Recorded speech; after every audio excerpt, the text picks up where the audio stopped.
this is a science festival, and the science festival is a festival that showcases science and technology with the same freshness and flair that would be expected from the arts and music festival.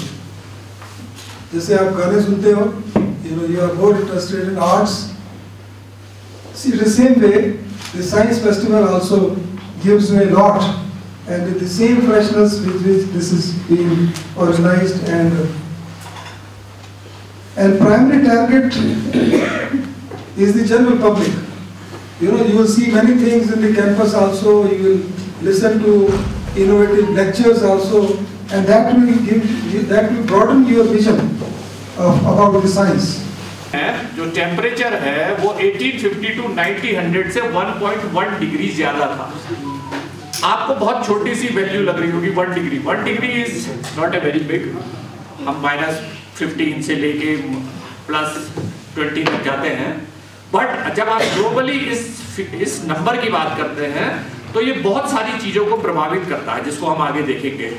और 2021 जो है वो 7th जो है ऐसा एक साल था जो pre industrial level climate change में 2 मेजर माइलस्टोन्स ईयर है। 1880 जहां से हमारे पास रिकॉर्डेड हिस्ट्री है, एंड 1970 जिसके बाद एक प्री इंडस्ट्रियल उससे पहले का एरिया प्री इंडस्ट्रियल माना जाता है, जहां से इंडस्ट्रियल रिवॉल्यूशन शुरू हुए थे।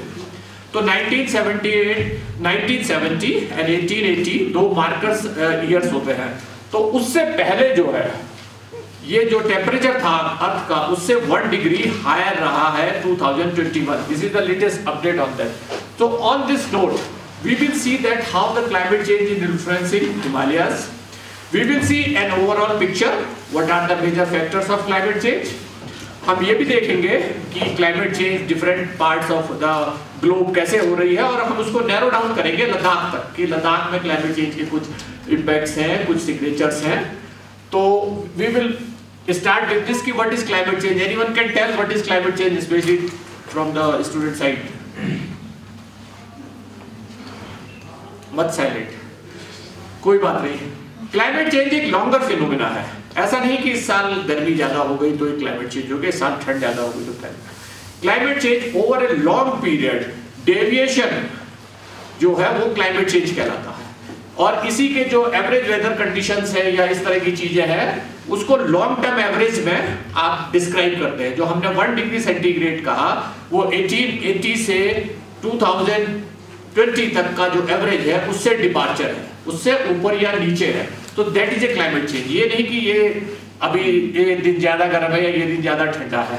और क्लाइमेट चेंज के बड़े सारे फैक्टर्स हैं, उनमें से 2 मैं आपके सामने रखूंगा। हमारे जियोलॉजी फ्रेंड्स ज्यादा बेहतर बताएंगे कि एक तो जो सन एक्टिविटीज है, सोलर एक्टिविटीज है, they also play an important role in changing the environment and the climate, and second the volcano eruptions, the large volcano eruptions जिनकी वजह से बहुत सारे गैस पार्टिकल्स, ऐश पार्टिकल्स जब ग्लोबली स्प्रेड होते हैं तो वो कूलिंग और हीटिंग को करते हैं। लेकिन इन चीज़ों के अलावा भी जो सबसे ज़्यादा आजकल बात होती है, जो आपने न्यूज़ में सुना होगा कि कॉप है ग्लोब और नेशनल समिट्स हो रही हैं, डिफरेंट कंट्रीज आपस में बैठ रही हैं, वो एक्चुअली इस विषय पर बात करते हैं कि जो ह्यूमन एक्टिविटीज जो हैं वो कैसे क्लाइमेट चेंज को प्रभावित कर रही है या उसे एक्सेलरेट कर रही है। हमारा क्या कंट्रीब्यूशन है एज ए ह्यूमन। आपने सुना होगा कि हमारे ऑनरेबल प्राइम मिनिस्टर ने कहा कि हम लद्दाख को कार्बन न्यूट्रल बनाएंगे।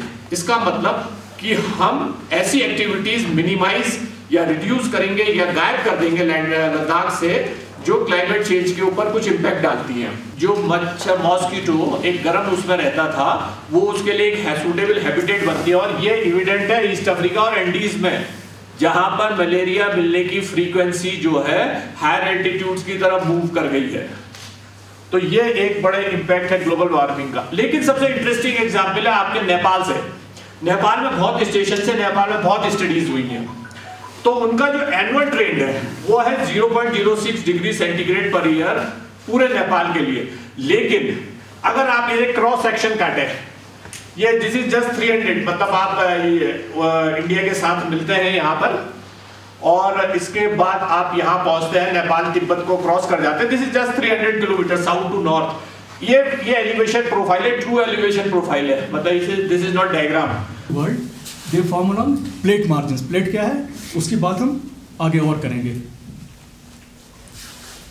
When great earth movements took place, ये जो अर्थ का मूवमेंट होता है, ये कैटास्ट्रॉफिक इवेंट जो होता है ना, उसमें अर्थ की फॉर्मेशन ज़्यादा होती है।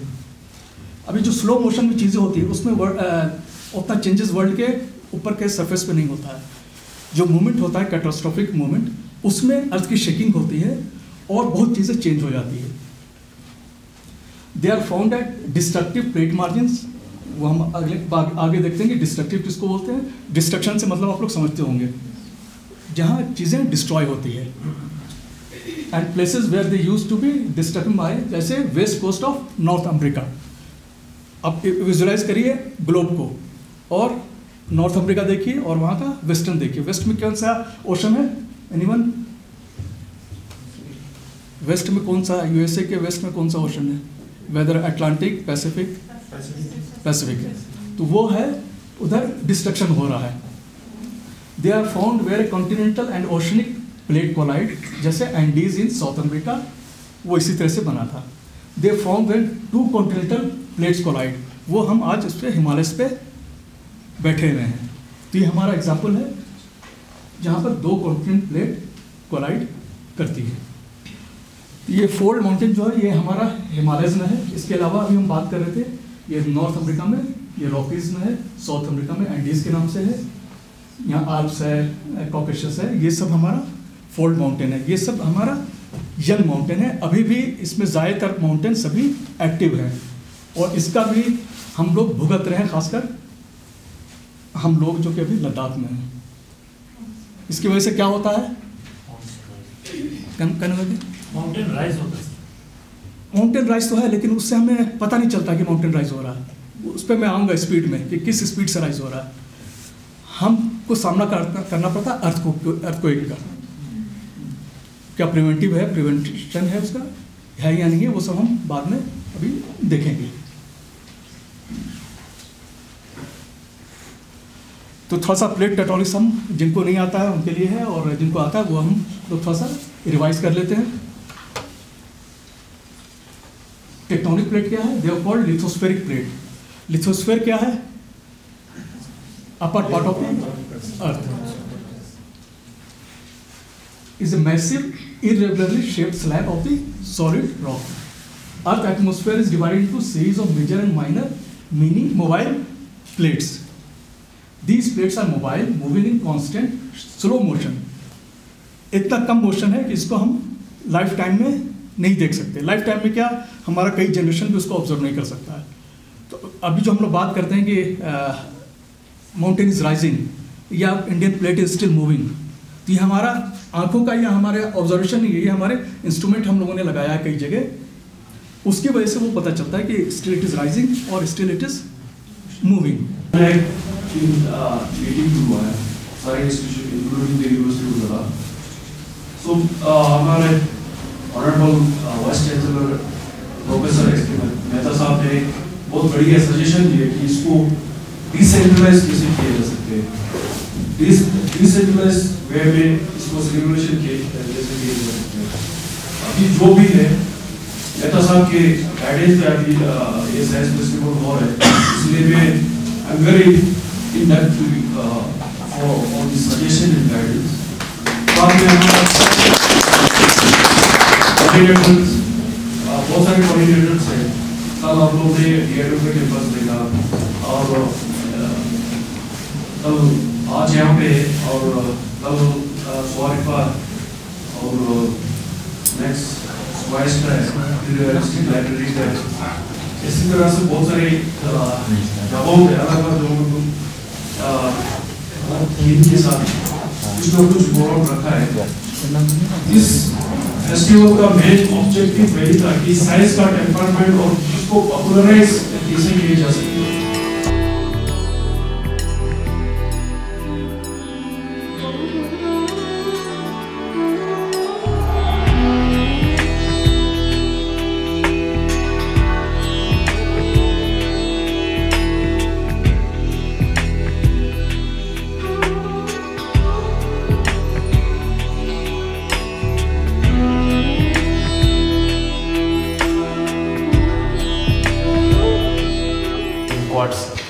क्वार्ट्ज क्रिस्टल हेक्सागोनल है पूरा डिस्प्ले सेकंड सो उसके अलावा जो है हमें यहाँ सैंपल साइंस स्टूडेंट है मिक्स है सर एक अच्छा मिक्स है कौन सा ईयर तो लास्ट ईयर फाइनल ये अलग अलग इंडिया अलग अलग पार्ट्स देखो करेंगे सैंपल पूरा लद्दाख में कलेक्ट किसने लगा लद्दाख में लद्दाख वाले हमने उधर लगाए थे बाहर अच्छा बाहर जो हम फील्ड पे डाले यहाँ पे भी उसमें हमने ये किलो पूरा तैयार చూస్తే కట్ పాలిష్ చూస్తే तो हम कर नहीं सैंपल्स में ना sir but different different rock types लोग हैं सर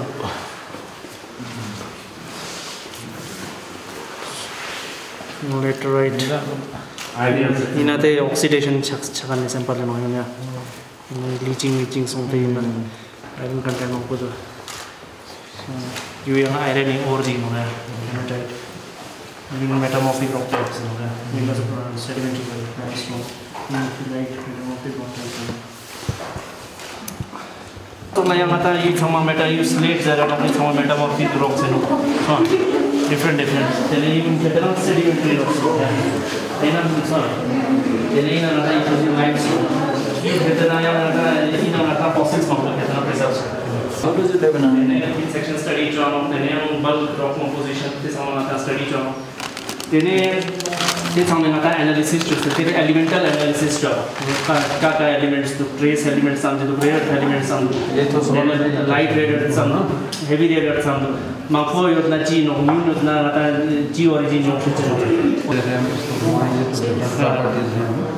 इसमें अलग अलग मिनरल्स हैं जैसे क्वार्ट्ज है फेल्सपार है और जो एम्फीबोल्स हैं या डिफरेंट मिनरल्स हैं तो हम इसकी प्रॉपर्टीज़ हम इसमें स्टडी करते हैं कि जो मॉइस्चर को एब्जॉर्ब करते हैं उसके बाद ये हम माइका स्लाइड रख लेते हैं उसके ऊपर जो भी सैंपल आप स्लोली ड्राई करना चाहेंगे उसके अंदर रखेंगे फिर ये लिड बंद कर लेते हैं तो लगेगा आपको ये एक अजीब सा चीज़ है लेकिन इसका भी कोई भी zoological एक्सपेरिमेंटेशन है इसमें बड़ा रोल है इसका डिसिकेटर अभी बॉर्डर पे काफ़ी डिस्प्यूट चल रहा है लेकिन अनफॉर्चुनेटली उसी कंट्री के नाम से ऑपरेटर्स हमारे पास हैं ओके इसमें बहुत सारे केमिकल को आपने क्रिस्टलाइज करना है जैसे साल्ट को हम क्रिस्टल कर देते हैं या कोई केमिकल को हम क्रिस्टलाइज फॉर्म निकालने के लिए जिस तरह से it is China dish biological samples में क्या चीज़ है ये हर किसी इंसान का क्यूरियोसिटी होता है वो देखना चाहेंगे कि इसके अंदर है क्या चीज़ कौन सा केमिकल है कौन सा कंपाउंड है कौन सा प्रोटीन है तो उसके लिए हमारे पास है सिंपल सा मोटर एंड पिस्टल यूनिवर्सिटी को या इंसेक्ट्स कॉम्पोजिशन को किसी भी कम्युनिटी का किसी भी लोकेलिटी का अंडरस्टैंड करने के लिए हमारे पास ये हाई एंड माइक्रोस्कोप हमारे पास है जिसको हम कहते हैं लाइका SI9 तो इसके बेसिस पे हम इसकी फिजिकल मॉर्फोलॉजिकल कैरेक्टरिस्टिक्स को मैग्नीफाई करके पहचान सकते हैं तो जो apparatus magnification of morphological characters में हम यूज कर लेते हैं इसको कहते हैं स्टीरियो माइक्रोस्कोप तो एक स्टीरियो माइक्रोस्कोप है जो मॉर्फोलॉजी को एक्सप्लोर करेगा